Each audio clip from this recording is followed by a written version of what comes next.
Bottled water is ubiquitous in our daily lives.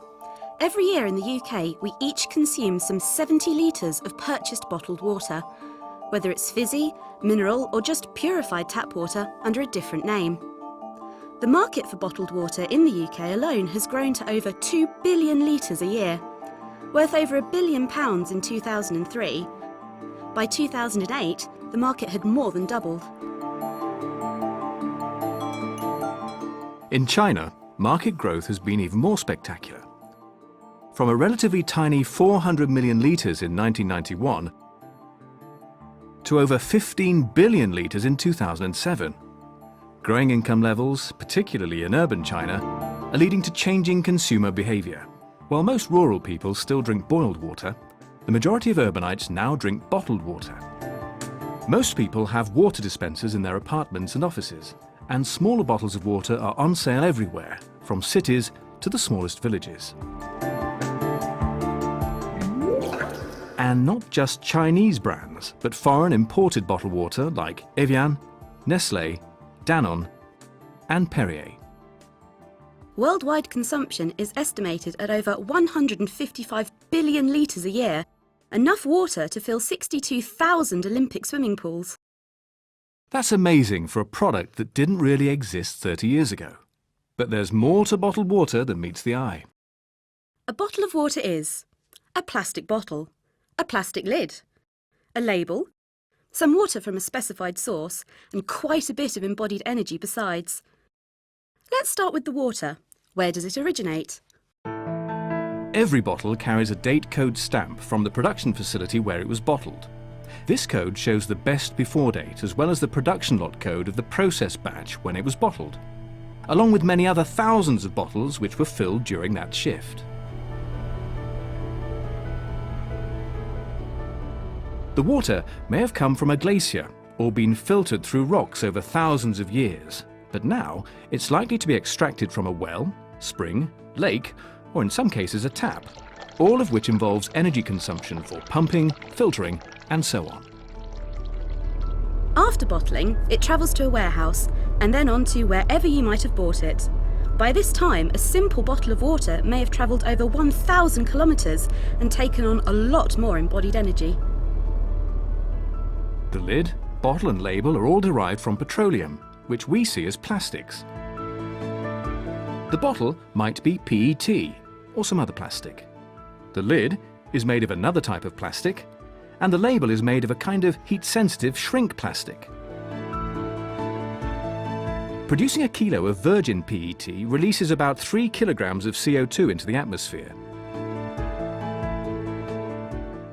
The newly filled bottles get packaged in plastic, piled on a pallet, wrapped in shrink wrap, more plastic, about 5 kilograms worth, and lifted by a compressed gas forklift truck to the edge of the factory site. Each of these processes adds more embodied energy and releases more CO2. The long-distance delivery gets made by truck, train, boat, or even plane to a big warehouse, and ultimately onto another truck to whatever retail outlet you purchase it from. The bottle of water is now about 18 days old, even though the water itself is much, much older. Eventually, this bottle of water gets into your house, and maybe you even put it in your fridge to cool it down. By now it has accumulated some serious mileage and has a big carbon footprint. Of course, you may drive a hybrid car, so that reduced the energy consumption a little bit, didn't it? Well, not really. Most of the embodied energy in a bottle of water is due to transporting the water. Take a major brand of bottled alpine water, for example, which is exported all over the world. You can imagine that transport accounts for most of the final total of its energy footprint. When one bottle of alpine water gets to China, where it's become a popular prestige product, it's released some 250 grams of CO2 in its travels. About 95 grams is from the plastic manufacture in China, another 5 grams or so for the empty bottles trip from China to Europe, and another 150 grams for shipping the full bottle back to China. So then you drank it. It was cold, clean, crisp, and ever so fresh. But so is tap water once you cool it down a bit. But it's not the same, say your guests, and it's still not the end of the road for the empty bottle. Up Up to this point, there's enough oil used in the production process of bottled water in the UK to heat 32,000 homes for a year. Quite an opportunity cost for a product that you don't really need, and another 45,000 tonnes of CO2 released into the atmosphere. But that's still not the whole story. You may reuse a few bottles. We're always refilling them. But reusing them continuously isn't a great idea, as toxins eventually leach out of the plastic. Most end up in the wheelie bin. Destination either landfill, a finite resource which is rapidly becoming exhausted, is unsustainable, costly, and where the empty bottles will stay buried for millennia, or increasingly they will be sent for incineration, leading to more pollution and more CO2. Even if you're conscientious and recycle your bottle, only about 1 in 4 water bottles actually end up being recycled, and quite possibly being crushed and chipped and making their way back to China for rebirth as furnishings, fleeces and other plastic stuff.